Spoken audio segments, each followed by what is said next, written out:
abstract, a purely peer-to-peer version of electronic cash would allow online payments to be sent directly from one party to another without going through a financial institution.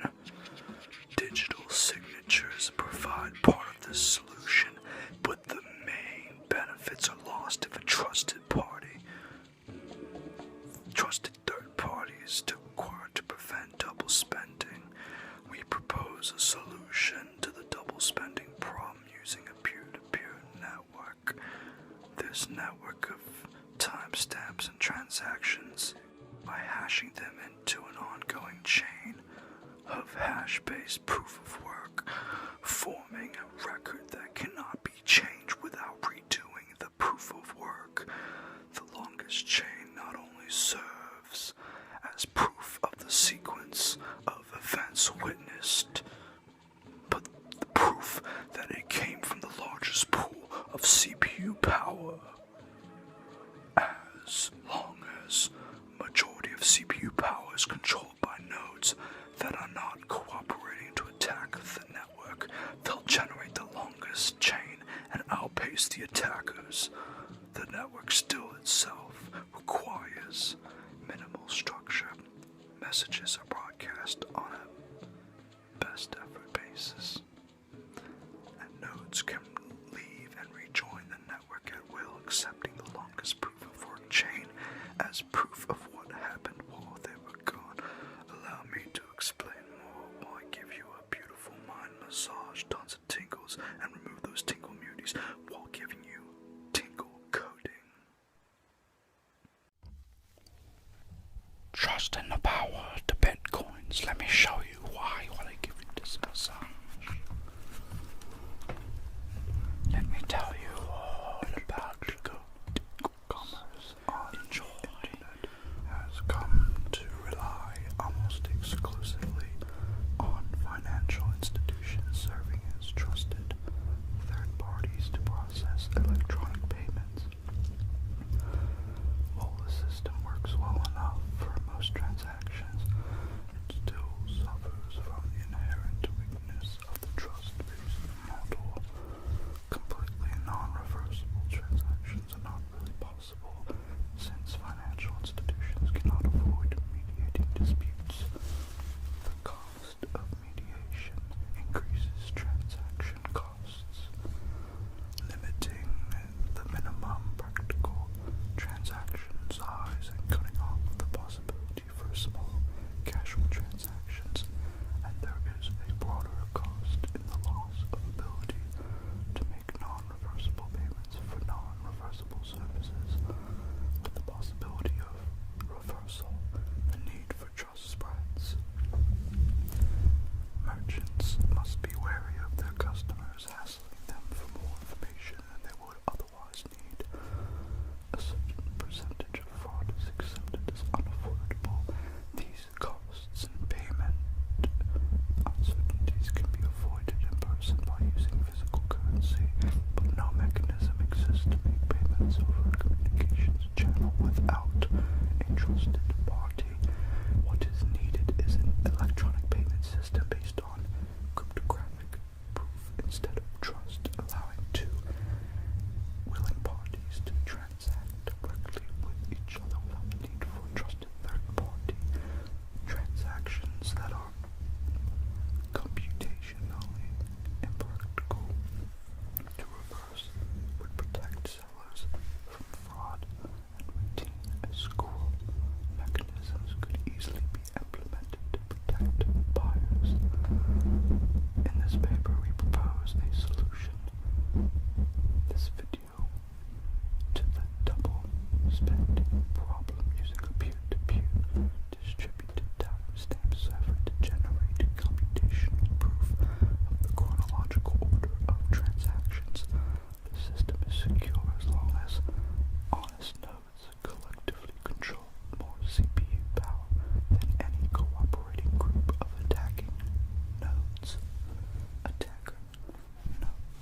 out.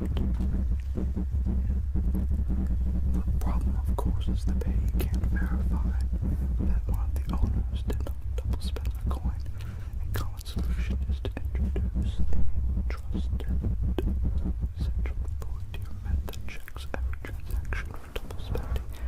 After each transaction, the coin must be returned to the mint to issue a new coin. Only coins issued directly from the mint trusted not to be double spent. The problem with this solution is that the fate of the entire money system depends on the company running the mint, with every transaction having to go through them, just like a bank. We need to find a way for the payee to know that the previous owners did not sign any earlier transactions for our purposes.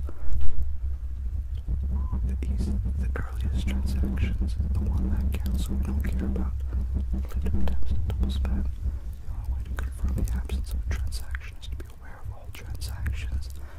In the mint-based model, the mint was aware of all transactions and decided which arrived first. To accomplish this without a trusted party, transactions must be publicly announced, and we need a system for participants to agree on a single history of the order in which they were received. The payee needs proof that at the time of each transaction, the majority of notes agreed it was the first received. Timestamp server. The solution we propose begins with a timestamp server. A timestamp server works by taking a hash of block of items to be timestamped and widely publishing the hash, such as in a newspaper or Usenet post. The timestamp proves that the data must have existed at the time, obviously, in order to get into the hash. Each timestamp includes the previous timestamp in its hash, forming a chain with each additional timestamp and enforcing the ones before it, such as this. Proof of work. To implement a distributed timestamp server on a peer-to-peer basis, we will need to use a proof of work system similar to Adam Back's Hashcash rather than newspaper or Usenet posts. The proof of work involves scanning for a value that when hashed, such as with SHA-256, the hash begins with a number of 0 bits. The average work required is exponential in the number of 0 bits required and can be verified by executing a single hash. For a timestamp network, we implement the proof of work by incrementing a nonce in the block until a value is found that gives the block's hash the required 0 bits. Once the CPU effort has been expended to make it satisfy the proof of work, the block cannot be changed without redoing the work, as later blocks are chained after the work to change the block would include redoing all the blocks after, such as thus. The proof of work also solves the problem of determining representation in majority decision making. If the majority were based on one IP address, one vote, it would be subverted by anyone able to allocate many IPs. Proof of work is essentially one CPU, one vote. The majority decision is represented by the longest chain, which has the greatest proof of work effort invested in it. If a majority of CPU power is controlled by honest nodes, the honest chain will grow the fastest and outpace any competing chains. To modify a passed block, an attacker would have to redo the proof of work and the proof of the block and all blocks after, and then catch up with and surpass the work of the honest nodes. We will show later that the probability of the slower attacker catching up diminishes exponentially as subsequent blocks are added to compensate for increasing hardware speed and varying interest in running nodes over time. The proof of work difficulty is determined by a moving average targeting an average number of blocks per hour. If they're generated too fast, the difficulty increases. Network. The steps to run the network are as follows. Number 1, new transactions are broadcast to all nodes. Number 2,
anonymous nodes, he would have to choose between using it to defraud people by stealing back his payments, or using it to generate new coins.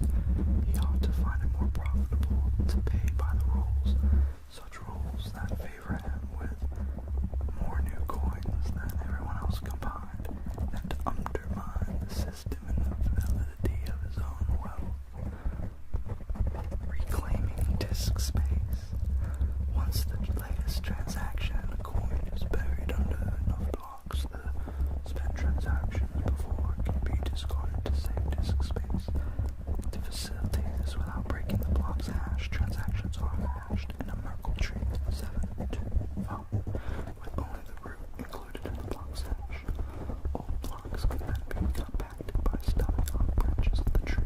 Interior hashes do not need to be stored, such as this image.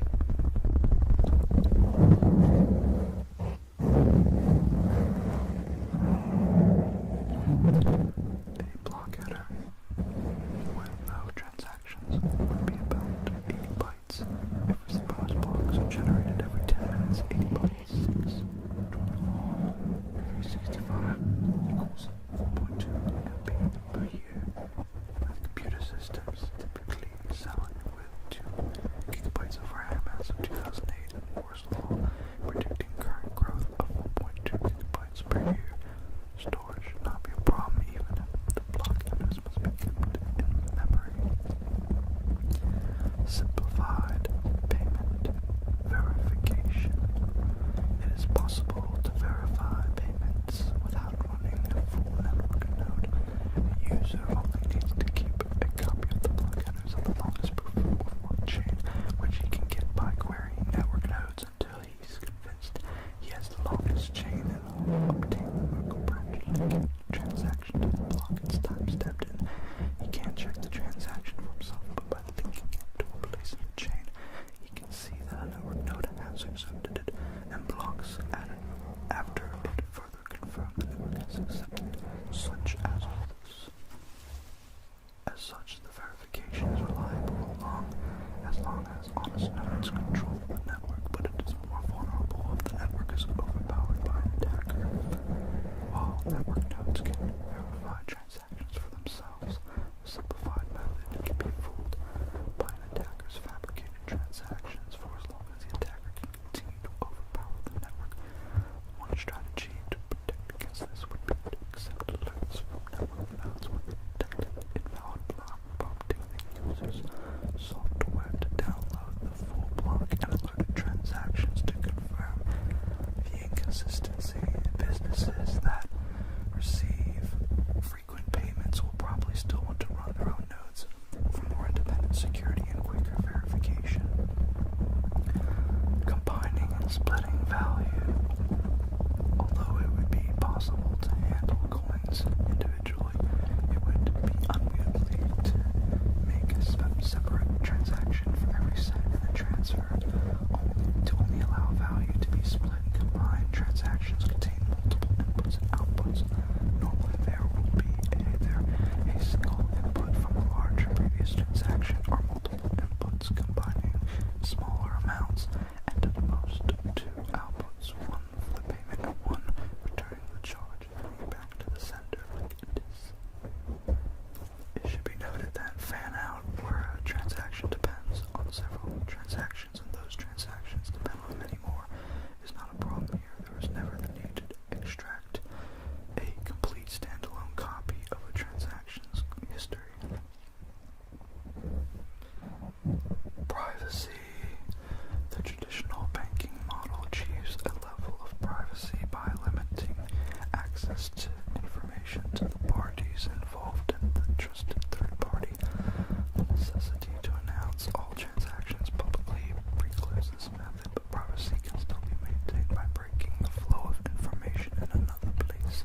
By keeping public keys anonymous, the public can see that someone is sending an amount to someone else, but without information linking the transaction to anyone. This is similar to the level of information released by stock exchanges, where the time and size of individual trading data is made public, but without telling who the parties were. Check this out.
honest node finds the next block, Q equals probability that the attacker finds the next block, Q. 2 equals probability that the attacker will ever catch up from Z blocks behind. Given our assumption that P is greater than Q, the probability drops exponentially as the number of blocks the attacker has to catch up with increases, with odds against him. If he doesn't make a lucky lunge forward early on, his chances become eventually small as he falls further behind. We now consider how long the recipient of a new transaction needs to wait before being sufficiently certain the sender can receive the transaction. We assume the sender is an attacker who wants to make the recipient believe he paid him for a while, then switch pay back to himself after some time has passed. The receiver will be alerted when that happens, but the sender hopes it will be too late. The receiver generates a new key pair and gives the public key to the sender shortly before signing. This prevents the sender from pairing the change blocks ahead of time by working on continuously until he's lucky enough to get far enough ahead and executes the transaction at that moment. Once the transaction is sent, the dishonest sender starts working in a secret on a parallel chain containing an alternate version of his transaction. The recipient waits until the transaction is added to a block and Z blocks have been linked after it. He doesn't know the exact amount of progress the attacker has made, but assuming the honest blocks took the average expected time per block, the attacker's potential progress will be a poison. A POISSON distribution with expected value A equals C Q over P. To get the probability the attacker can still catch him, now we multiply the POISSON density for each amount of progress he could have made by the probability he could catch him, such as this, and rearranging to avoid summing the infinite tail of the distribution, such as this, converting it to C code like this, and running some results, we can see the probability drop off exponentially with Z, just like this, my friend. It's but the magic of the Bitcoin. The magic codes, my friend, the mystical codes engraved. It's but DNA, the codes, my friend, thy codes. Give you the tingles. Conclusion. We have proposed a system for electronic transactions without relying on trust. We started with the usual framework of coins made from digital signatures, which provides strong control of ownership, but is incomplete without a way to prevent double spending. To solve this, we proposed a peer-to-peer network using proof of work to record the public history of transactions that quickly becomes computationally impractical for an attacker to change honest nodes control a majority of CPU power. The network is robust in its unstructured simplicity. Nodes work all at once with little coordination. They do not need to be identified, since messages are not routed to any particular place and only need to be delivered on a best effort basis. Nodes can leave and rejoin the network at will, accepting the proof of work chain as proof of what happened while they were gone. They vote with the CPU power, expressing their acceptance of valid blocks by working on extending them, and rejecting invalid blocks by refusing to work on them. Any needed rules and incentives can be enforced with this consensus mechanism. I thank you for your time, my friend, and